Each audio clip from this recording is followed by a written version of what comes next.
Canada, which used to have the reputation as a welcoming, friendly country, is now one of the most hostile places to live in the developed world. Now, this isn't because of the people, of course, it's because of the prices. My bill just keeps going up. It doesn't matter how much I try to cut back, it's constantly going up. And I just don't even know what to do about it. They're ripping us off like they're ripping you off. I feel like they're all in cahoots. Over the past few decades, the cost of living in Canada has gone through the roof, propelled by rising costs in housing, groceries, utilities, and pretty much everything else. Meanwhile, wages have stagnated since 2006, while immigration has only increased, and it's led to a wide range of debilitating social issues, like a staggering 20% rise in homelessness since 2018. It's a process that the government has largely let happen and even encouraged in some cases, as we'll find out later. But the reality on the ground is that living in Canada is a question of survival, and for most people, these problems have massive negative impacts on how they live their lives. It's clear from the stats that Canadians are suffering. In the Canadian Social Survey of 2024, nearly half of the respondents said that their budgets couldn't keep up with the rising costs. Canadian household debt is another indicator of how bad it's gotten. Per citizen, it's the highest in the G7. But what really paints the picture is how Canada's Prime Minister chose to speak to his country and the response he's gotten from his fellow Canadians. Strangely, Trudeau decided that emulating bad YouTube apology videos was the best for his message on immigration. The response was, as you would expect, absolutely terrible, with around 68,000 dislikes to 22,000 likes at the time of this video. In the 7-minute long over-polished video, Trudeau covers the general basics that you'd associate with terrible apology videos. He begins by saying he'll admit his mistakes, even though he doesn't really throughout the video. Then he immediately shifts the blame to bad actors despite the fact that he implemented the policies which let it all happen. Increasingly, bad actors like fake colleges and big chain corporations have been exploiting our immigration system for their own interests.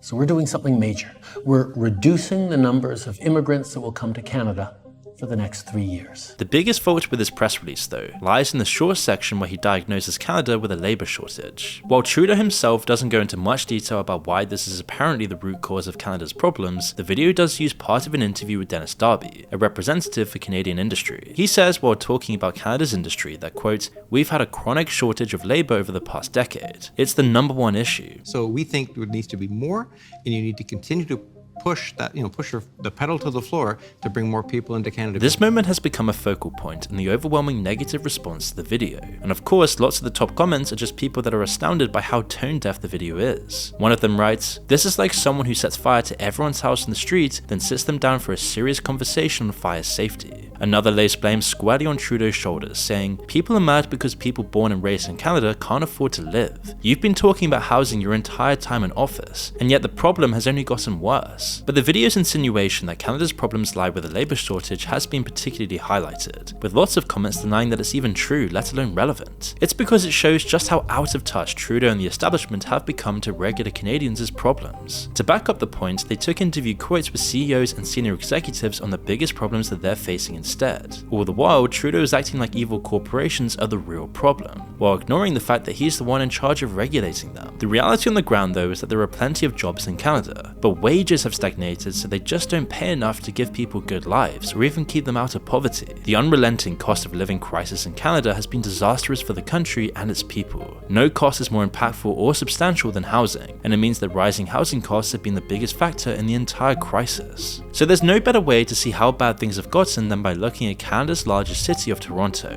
and its terrible housing crisis.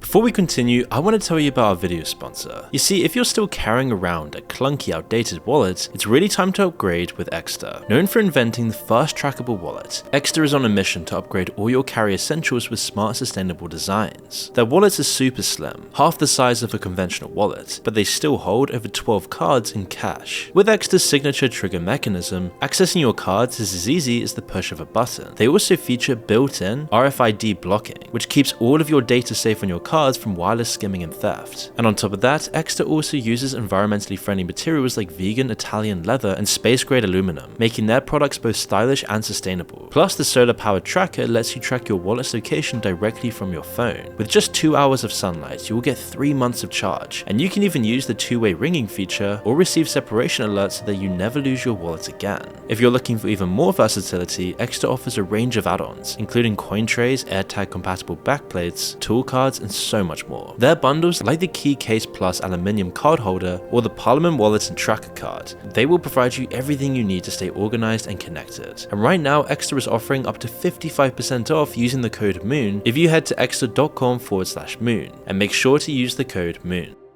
Like other countries close to the Arctic Circle, Canada has quite a low population compared to its massive tracts of land. But even with that relatively low population, a large chunk of those people live in a small collection of large cities, over 73% as of 2021. Canada's population and economy is therefore focused on these large cities. Toronto is the crown jewel, with a population between 6 to 8 million people depending on how you define the city. It's the centre of Canada's financial sector, and during their time in power, Trudeau's coalition government have taken advantage of this imbalance to push forward an agenda focused on benefiting the wealthy minority in control of those cities. And it's come at a massive cost to Canada's rural population, but it's also done terrible damage to Canada's urban people as well. A lot of this is because of Canada's descent into a process called financialization. As described by Canada's Centre for Housing Rights, financialization is when housing transforms from something necessary for survival into a speculative financial asset. Regardless of where you live, you'll probably have seen this happen. Over the past 50 years, buying a home has gone from an achievable goal on an average salary to something that only the richest can afford. Meanwhile, investors who got involved in the housing market have seen their assets skyrocket in value. But while all of this is true,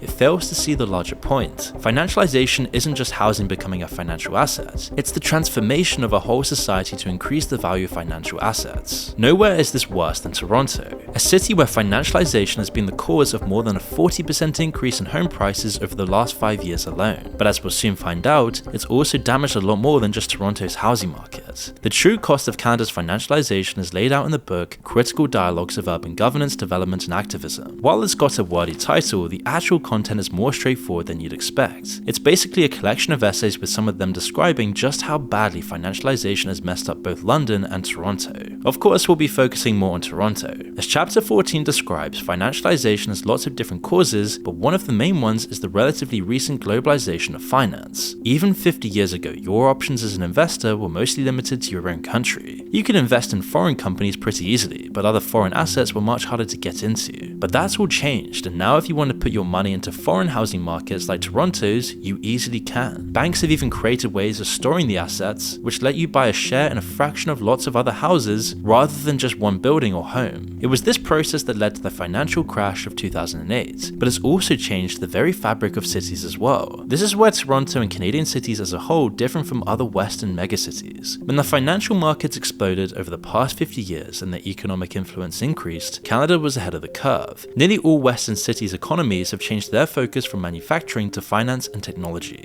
And this changed the cities themselves, as chapter 9 describes. This has led to rapid gentrification of the inner city, deconversion of many older housing units from rental tenure to owner occupation, and a slow shift of the immigration reception neighborhoods into the suburbs. In English, this means as the city center becomes the place where all the wealth was created and concentrated, the focus of the city naturally shifted as well. Neighborhoods closer to the city got more expensive, and the old residents got pushed out by investors buying up the homes. These old middle or lower class homes were then either sold to richer people to live in, or even converted into much more expensive luxury housing. And as the process continued over decades, its effects reached every part of the city. Any neighborhood with good transport links to the center got much more expensive, until housing prices in the whole city went sky high. Working people then only got pushed further and further out. Toronto, as the financial hub of Canada, saw the worst of this, although similar things have also happened to the rest of Canada's largest cities, as shown in this graph of Canadian housing prices. So far, all of these things we've talked about are pretty universal across developed economies. So what's made it so bad in Canada specifically?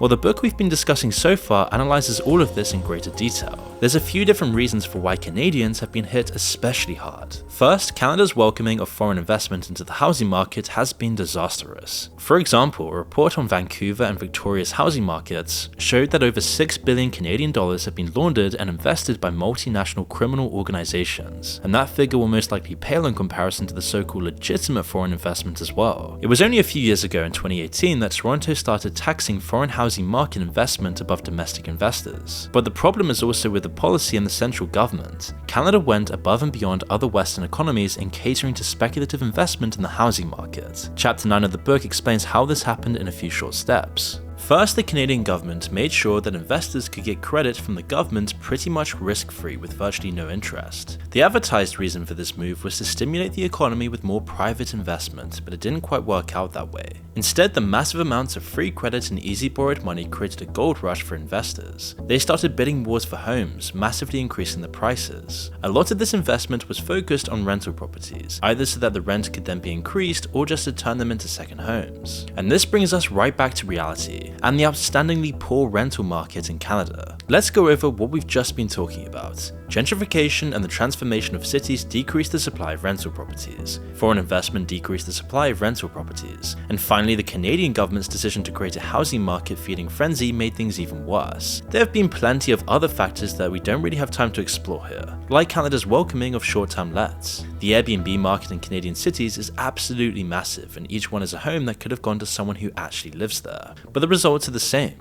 Regular people have been pushed out of their homes and barely anyone can afford to live in these cities anymore. Now to even survive in Toronto, you need to make at least $60,000 a year. Honestly, it's more like $80,000 if you actually want to own any possessions. In the other large cities, it's a little bit better, but that really isn't saying much. So why did they let all of this happen? We can give a pretty simple answer based on basic speculation. It's simply the fact that all of this has made a few powerful people filthy rich. The people who control policy are also the people who own lots of assets and benefit from skyrocketing house prices. They don't care what happens to regular people, they'll push the prices as high as they can as long as people still show up to work every day. It's in this way that high housing prices are a symptom of how unequal the economy has become. But high housing prices and particularly high rental prices also creates lots of problems for society by themselves. First, there's the direct cost to companies. Commercial rents have shot up along with residential rents, forcing many businesses to close under the pressure. It's a massive factor on its own, but the problem goes deeper than that. Overall, 33% of Canadians rent, but it's much higher in the cities. In Toronto, it's 48%. Quebec City is at 49%, Vancouver's at around 55%, and in Montreal, over 60% of the residents are renting.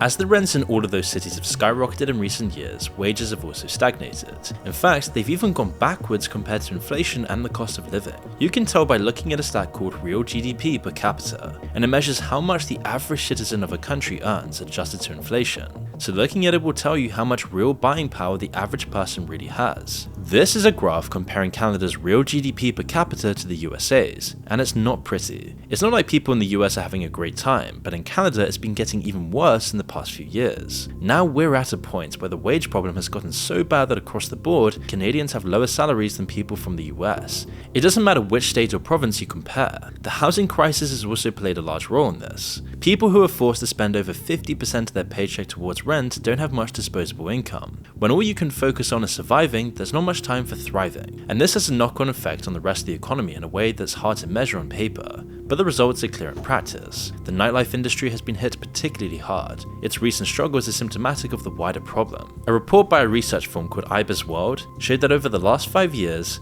Canada's nightlife industry contracted by over 4%. The shutdown caused lots of damage, but nightclubs and bars fail to recover afterwards because people just don't have enough money to justify going out very often, if at all. And this is creating a deadly spiral. Rents go up and nightclubs have to charge even more to stay open, and this makes them less attracted to people already paying massive rent bills every month, and so they get less customers. Less customers then means they have to charge even more, and it goes on and on until they have to close. This industry has been hit particularly hard because of their unusual clientele. Young people are the most likely to go out, but they're also more likely to be renting and have less income than older people. But we've still seen the same effects across the whole of the Canadian economy. Less disposable income means less consumer spending. Businesses jack up their prices to compensate, and the same deadly spiral comes into effect. Of course, lots of corporations also use the crisis to hike up prices even further, while lining their executives and their shareholders' pockets. And the end result of all of this is that it just makes life worse. You have to think about it all the time, like making sure you only buy the cheapest versions of food, or even limiting your diet entirely based on what's cheaper. For the people who've been hit the hardest, it becomes a question of which bill you can afford to not pay. Often food is one of the first things you have to give up. Then there's the non-essentials. Things you could only afford as rare luxuries like holidays or meals out at restaurants are now completely off the table. This brings us right back round to Trudeau's YouTube apology about immigration and his assertion that Canada's problem is a labour shortage. This comes as an insult to people who are working as hard as they can but just aren't getting a fair deal from their country for it. Working long hours just to scrape by is easily comparable to the effects that long-term unemployment has on people. You get the same worries with it, like the stress of not knowing whether you'll make it through the next month, or how far into the future you can go on for. But at the same time, you still have to work long hours every day. Wages have stagnated for years, prices are still rising, and a third of Canadian renters can't afford their rent. And it's no wonder then that so many people are slipping through the cracks when they're being squeezed this hard. Canada is now on track to have over 500,000 homeless people by 2030. The streets and the shelters are overflowing, and tent cities have become a common sight in most large Canadian cities. And this is particularly awful in Canada, where temperatures drop well below freezing for months at a time. Homelessness and poverty breeds crime and drug use. It might not be long before Canada loses its reputation for beauty and friendliness precisely because its government has been so harsh to its people. Immigration is wrapped up in this as well, and it's another reason the situation in Canada specifically has become so dire. Trudeau and the wider establishment have been happy to facilitate mass migration into Canada for years because it suits their interests. More immigrants means more working people to fill jobs and a more productive economy. At least that's how the theory went, but it fails to consider all the negative effects that immigration has had. Nearly everyone who moves to a country either temporarily or permanently is looking for work, but they also need a place to stay, and this only adds fuel to the housing crisis fire. More demand means higher prices, and recent migrants are much more likely to be renting a place than buying it, meaning migration has an outsized effect on the rental market in particular. Crumbling under an overwhelming wave of public opinion, Trudeau has finally announced that Canada will be limiting immigration more for the next few years at least. We're reducing the numbers of immigrants that will come to Canada